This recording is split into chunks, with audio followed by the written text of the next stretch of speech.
প্রতিরক্ষা প্রযুক্তির দ্রুত পরিবর্তন এখন যুদ্ধের ধারণাকে পাল্টে দিচ্ছে। ষষ্ঠ প্রজন্মের বোমারু বিমান B-21 রাইডার ও পাগডা প্রমাণ করছে যে ভবিষ্যতের লড়াই গতি, উচ্চতা বা বোমার পরিমাণ নয়, বরং অদৃশ্য ক্ষমতার উপর নির্ভর করবে। বৈশ্বিক সামরিক পরিমণ্ডলে এখন চলছে এক নতুন স্নায়ুযুদ্ধ, যার কেন্দ্রবিন্দুতে রয়েছে আকাশ। বহু বছর ধরে ধারণা ছিল শক্তিশালী এয়ার ডিফেন্স সিস্টেম থাকলে একটি দেশ নিরাপদ, কিন্তু যুক্তরাষ্ট্র ও রাশিয়ার নতুন কৌশলগত প্রতিযোগিতা সেই ধারণাকে চ্যালেঞ্জ জানাচ্ছে। কারণ এবার লড়াই যুদ্ধ বিমান নিয়ে নয়, ফোকাস কৌশলগত বোমারু বিমান, যেগুলো প্রতিরক্ষা ব্যবস্থাকে ফাঁকি দিয়ে শত্রুর গভীরে আঘাত হানতে সক্ষম।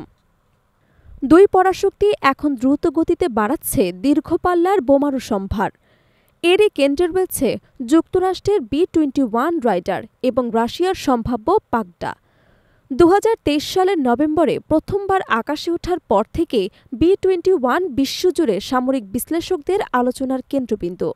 নর্থ্রপ গ্রুম্যানের নকশায় নির্মিত এই বিমানের সবচেয়ে বড় শক্তি হল এর অত্যাধুনিক স্টেলথ প্রযুক্তি, যা রাডারের নজর এড়িয়ে দীর্ঘ দূরত্বে হামলা চালাতে সক্ষম। ব্লেন্ডেড উইং বডি নকশা, লেজবিহীন কাঠামো এবং ত্রিভুজাকার পাখার কারণে রাইডারকে শনাক্ত করা প্রায় অসম্ভব হয়ে দাঁড়ায়। বিমানটি শব্দের গতির কাছাকাছি অর্থাৎ 0.8 ম্যাক বেগে উঠতে পারে এবং 15 কিলোমিটার উচ্চতায় অভিযান পরিচালনা করতে সক্ষম। এতে যুক্তরাষ্ট্রের প্রচলিত উচ্চ বিস্ফোরক ও পারমাণবিক বোমা উভয়ই বহন করা সম্ভব, পাশাপাশি দূরপাল্লার মিসাইল হামলাও চালানো সম্ভব। পুরনো B-2 স্পিরিট বোম্বারের স্থান নেওয়ার লক্ষ্য B-21কে যুক্তরাষ্ট্রের বিমান বাহিনীতে দ্রুত অন্তর্ভুক্ত করার পরিকল্পনা চলছে।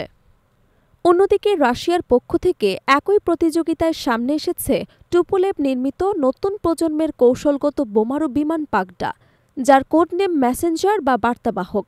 এটি এখনও আকাশে ওড়েনি, তবে 2025-এর মধ্যেই উন্মোচনের লক্ষ্যে কাজ চলছে। রুশ প্রতিরক্ষা মন্ত্রণালয় প্রকাশিত নকশা দেখে সামরিক দুনিয়ায় ব্যাপক আলোড়ন সৃষ্টি হয়েছে। সাবসনিক গতি থাকলেও এই বিমানের শক্তি নিহিত এর দীর্ঘপাল্লার সক্ষমতায়। একটানা 12,000 কিলোমিটার উড়ে পৃথিবীর যে কোনো প্রান্তে হামলা চালাতে সক্ষম বলে দাবি করেছে টুপোলেভ। আরও চমকপ্রদ তথ্য হল, একবার জ্বালানি ভরলে এটি টানা 30 ঘণ্টা আকাশে থাকতে পারবে। এই সক্ষমতা ক্রেমলিনকে বৈশ্বিক পর্যায়ে শক্তি প্রদর্শনের নতুন সুবিধা দেবে।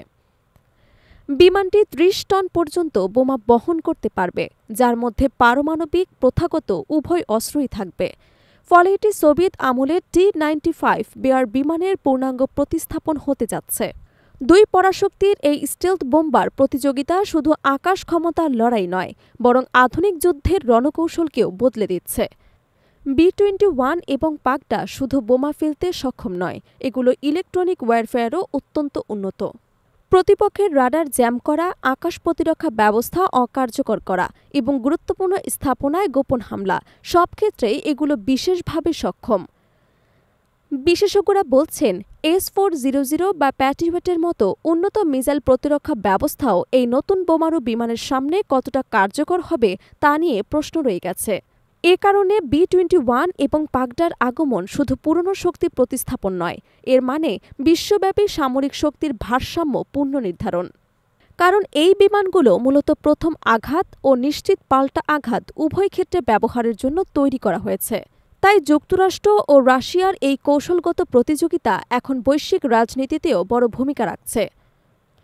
আকাশের দখল শুধু যুদ্ধের জয় পরাজয় নির্ধারণ করবে না, এটি নির্ধারণ করবে কোন দেশ ভবিষ্যতের ভূ রাজনৈতিক শক্তির শীর্ষে থাকবে।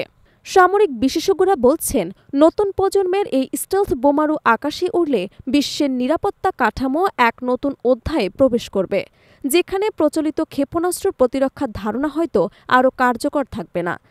পুরো বিশ্ব এখন তাকিয়ে আছে এই বায়ুশক্তির নতুন প্রতিযোগিতা যুদ্ধ ও কূটনীতিকে কোন পথে নিয়ে যাবে। প্রিয় দর্শক, নতুন প্রজন্মের এই স্টেলথ বোমারু প্রতিযোগিতা নিয়ে আপনাদের কি মতামত নিচের কমেন্ট বক্সে জানাতে ভুলবেন না। ধন্যবাদ।